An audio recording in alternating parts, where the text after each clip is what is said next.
Hi, I'm Russ Jeffers from mobileburn.com, and here I have the HTC Touch Pro2. I'm just going to quickly show you around some of the hardware of this device and then move on to some software videos after that.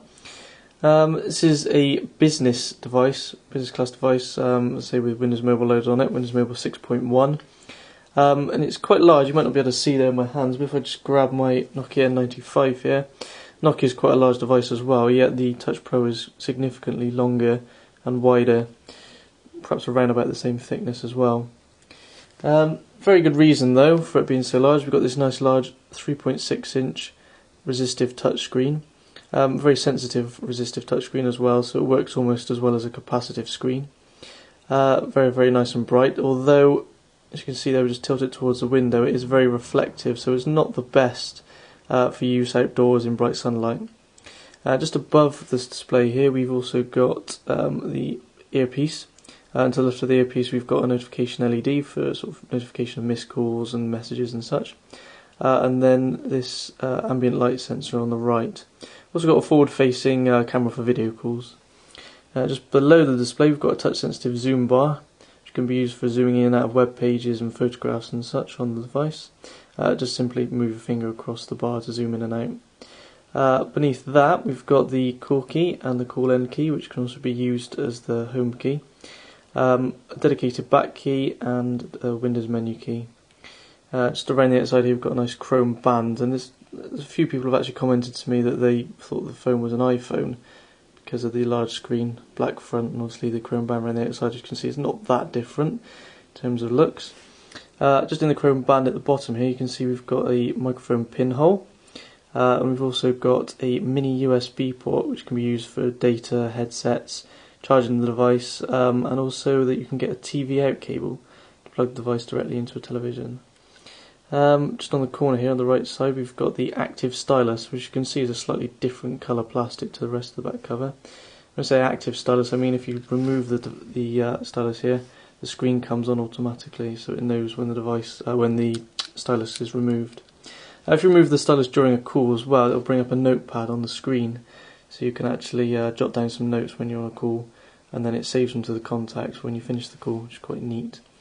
It's not a magnetic stylus, so it just slots in there, but it does stay in quite well, so you shouldn't lose it.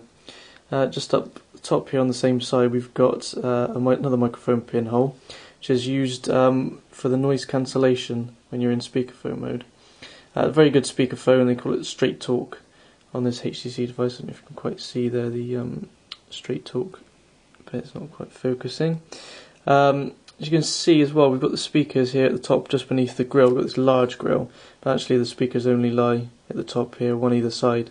One sort of tweeter and another sort of more for the mid-range. It's a very loud and very high quality speaker. Very good for speakerphone calls. Probably the best I've used, in fact.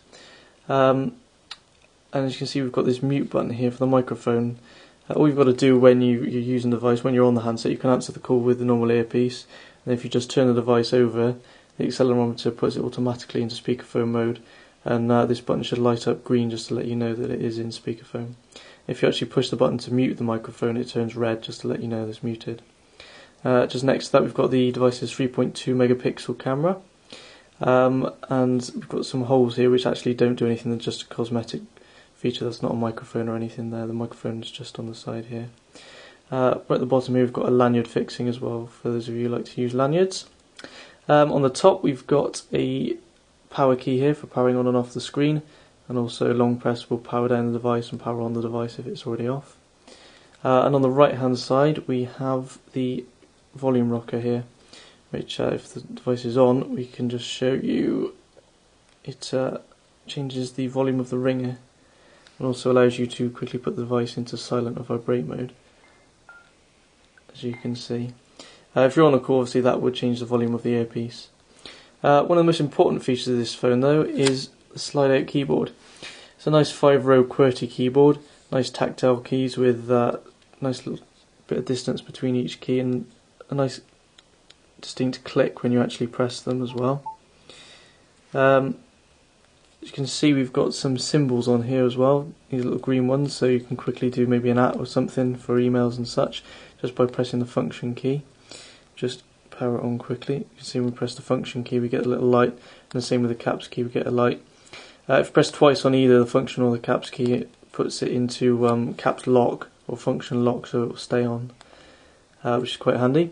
And you might be able to see here we've got some hinges at the top as well, because we can hinge the screen, tilt it up at any angle we like. It's quite stiff, so you can just move it to your desired angle and leave it, and it should stay there, shouldn't move. Very nice sliding action on it as well. There's sort of a sprung action, so you push it some of the way and then it at the end springs into place with a nice snap. Very solid, doesn't feel like it'll fall apart. That's generally how the whole device feels. The extra weight and size of it actually makes it feel like a very chunky and well built device. And I really like using it, to be honest. Fits in a pocket okay, not too imposing, and round about I suppose about the same size as an iPhone, not particularly bigger width-wise or length-wise, but slightly wider, obviously, slightly thicker because of the keyboard.